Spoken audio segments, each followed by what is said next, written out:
Welcome to the next lecture. आज के lecture में हम डिस्कस करेंगे यूवी विजिबल स्पेक्ट्रोफोटोमीटर में ब्लैंक या रेफरेंस सेल या रेफरेंस सॉल्वेंट यूज़ करने की ज़रूरत क्यों होती है।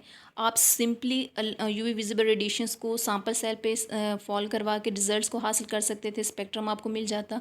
लेकिन यहाँ पे रेफरेंस सेल को यूज़ करना क्यों ज़रूरी होता है, ये हम आगे चल के डिस्कस करेंगे। लेकिन सबसे पहले आपको दो बातों का पता होना चाहिए कि जो यूवी विजिबल स्पेक्ट्रोफोटोमीटर होता है उसमें हम दो टाइप के सेल्स यूज़ करते हैं। एक को रेफरेंस सेल कहते हैं, दूसरे को सैंपल सेल कहते हैं, या फिर इसको रेफरेंस क्यूवेट का नाम भी दिया जाता है।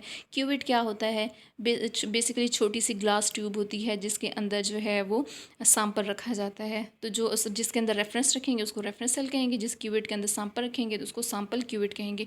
पता चल गया कि यहाँ पे दो चीज़ें होती हैं, एक रेफरेंस सेल होता है और एक सैंपल सेल होता है। सैंपल सेल में आप अपना सैंपल रखते हैं और रेफरेंस सेल में आप अपना रेफरेंस रखते हैं। यहाँ तक क्लियर है। जो नेक्स्ट बात है वो ये है कि जो सैंपल आप यूज़ कर रहे हैं, सैंपल क्या है? कोई भी कंपोनेंट ऑफ इंटरेस्ट, कोई भी कंपाउंड ऑफ इंटरेस्ट जिसकी आपने स्ट्रक्चर इलूसिडेशन करनी है, जिसकी आपने लैम्डा मैक्सिमम फाइंड करनी है, मैक्सिमम एब्जॉर्प्शन फाइंड करनी है, तो उसके लिए जो है वो सैंपल को सबसे पहले हम एज इट इज़ यूज़ नहीं करते, बल्कि उसको हम डाइल्यूट फॉर्म में कन्वर्ट करते हैं। डाइल्यूट फॉर्म में कन्वर्ट करने के लिए हमें उसका सोल्यूशन बनाना पड़ता है। सोल्यूशन बनाने के लिए जाहिर सी बात है हमें सॉल्वेंट चाहिए।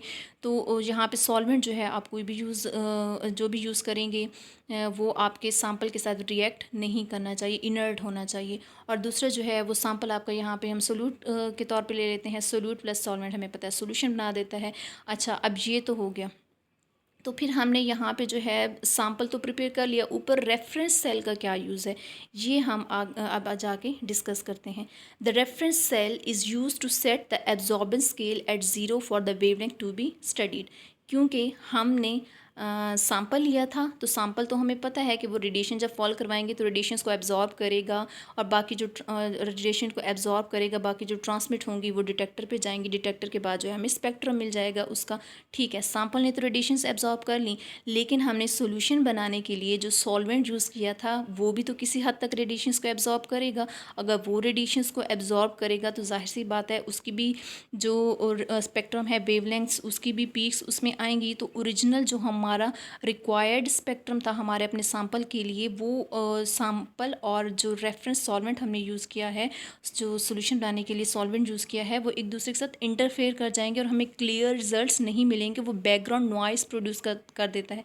बैकग्राउंड नॉइस का मतलब ये है कि बहुत सारे आपके पास जो है सिग्नल्स जो है वो मिक्स आ जाते हैं, और जो आपकी मैक्सिमम एब्जॉर्प्शन आपके अपने सैंपल की होती है वो कहीं छुप जाती है, वो आपको नहीं मिलती। यहाँ पे आप इसमें देख सकते हैं, जैसे यहाँ पे ये आपको सारा नज़र आ रहा है, ये नॉइस है, और आपकी जो मैक्सिमम एब्जॉर्प्शन आपके अपने सैंपल के लिए है वो सॉल्वेंट की वजह से कहीं छुप गई है। तो इसलिए क्या होता है कि आपको इस चीज़ से बचने के लिए रेफरेंस सॉल्वेंट यूज़ किया जाता है। और रेफरेंस सेल क्या है? वही सेल जिसके अंदर आप अपना रेफरेंस सॉल्वेंट रखेंगे। रेफरेंस क्या होता है कि किसी भी चीज़ के लिहाज से जब हम दूसरी चीज़ की वैल्यू फाइंड कर रहे होते हैं जो स्टैंडर्ड के तौर पे करती है, तो मेन इसका काम क्या है कि जो आपका इंस्ट्रूमेंट है उसकी वैल्यू को वो ज़ीरो पे ले आता है। To calibrate the instrument and zero the reading, the measurements that are made after it can use the blank solutions reading as a zero reference. सबसे पहले क्या होता है कि यूवी विजिबल रेडिएशन को रेफरेंस सेल पे फॉल करवाया जाता है, जिसके अंदर आपने रेफरेंस सॉल्वेंट लिया, वो सॉल्वेंट जिससे आपने सोल्यूशन बनाया था सैंपल का। जब रेडिएशन उससे पास होती हैं, अगर तो वो किसी भी किस्म की रेडिएशन को एब्जॉर्ब करता है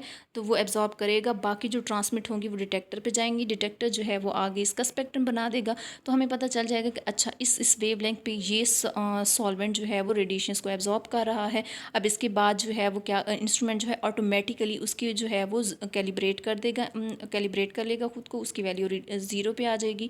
और जो है उसके बाद जब सैंपल पे जाएगी, सैंपल पे जब रेडिएशंस को फॉल करवाया जाएगा, तो आपके उसके बाद जो है वो सिंपली सिर्फ आपको सैंपल की जो है वो पीक्स मिलेंगी, उससे आप लैम्डा मैक्सिमम इजीली फाइंड कर सकते हैं। तो ये जो है बेसिकली आप सिंपल आंसर इसका इस तरह से दे सकते हैं कि ब्लैंक और reference cell is use to calibrate the instrument and to bring its value और रीडिंग टू द ज़ीरो, ताकि जो रीडिंग है उसको वो ज़ीरो कर दे।